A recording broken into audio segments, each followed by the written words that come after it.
میرے پیارے اسلامی بھائیوں، کیا آپ نے کبھی تنہائی میں بیٹھ کر خود سے یہ سوال کیا ہے کہ آپ اس دنیا میں کیوں آئے؟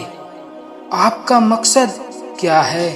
آپ جو کام کر رہے ہیں کیا وہ اللہ کو راضی کرنے والا ہے یا پھر نافرمانی کرنے والا کام ہے؟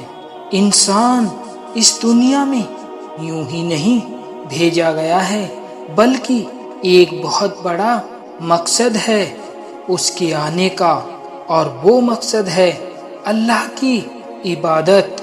قرآن پاک میں اللہ تعالیٰ فرماتے ہیں، میں نے جنات اور انسانوں کو صرف اس لیے پیدا کیا کہ وہ میری عبادت کرے۔ میرے پیارے اسلامی بھائیوں، سوچئے کہ کیا ہم سچ میں عبادت کر رہے ہیں؟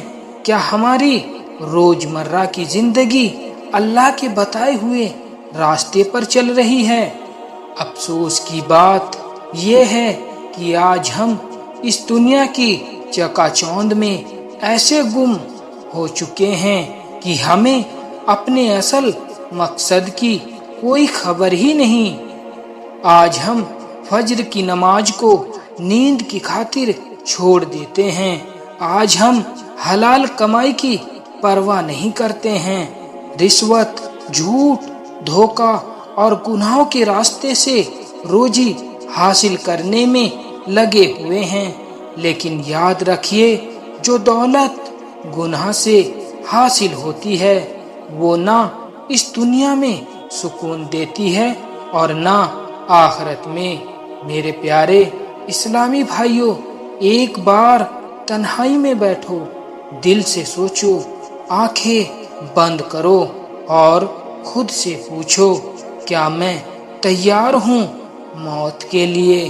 کیا میرے پاس وہ نیک اعمال ہیں جو مجھے قبر میں راحت دیں گے؟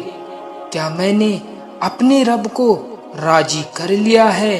اگر ان سوالوں کے جواب میں صرف خاموشی ہے تو سمجھ جائے کہ وقت آ چکا ہے کہ اب توبہ کر لی جائے۔ موت کوئی فسانہ نہیں بلکہ حقیقت ہے، قبر کوئی کہاوت نہیں بلکہ حقیقت ہے۔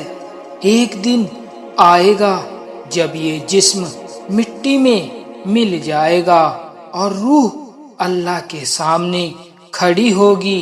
وہاں نہ تمہاری شان کام آئے گی، نہ تمہاری دولت، نہ تمہاری شہرت کام آئیں گے، تو صرف اور صرف نیک اعمال، نمازیں، روزے، صدقہ، زکوٰۃ اور اللہ کا خوف۔ اسلامی بھائیوں، کبھی اپنے گناہوں پر رو کر دیکھو، اللہ کے سامنے سجدے میں گر کر سچے دل سے توبہ کرو۔ وہ رحمان ہے، رحیم ہے، گناہوں کو معاف کرنے والا ہے۔ قرآن میں اللہ تبارک و تعالی خود فرماتے ہیں، اے میرے بندو جو گناہوں میں ڈوب گئے ہو، اللہ کی رحمت سے مایوس مت ہو، بے شک اللہ سارے گناہ معاف کر دیتا ہے۔ اسی لیے میرے اسلامی بھائیوں، آج سے ہی ارادہ کر لو کہ نماز قائم رکھو گے، حلال کماؤ گے، جھوٹ چھوڑ دو گے، دل سے لوگوں کو معاف کر دو گے اور ہر وقت اللہ کو یاد رکھو گے۔ یہی وہ دولت ہے جو قبر میں کام آئے گی۔ اللہ سے دعا کیجئے، اے اللہ ہمیں ہدایت عطا فرما، ہمارے گناہوں کو معاف کر دے، ہمیں نیک اعمال کی توفیق دے، اور جب ہمارا وقت آئے تو ہمیں ایمان کے ساتھ اس دنیا سے اٹھانا۔ آمین یا رب العالمین۔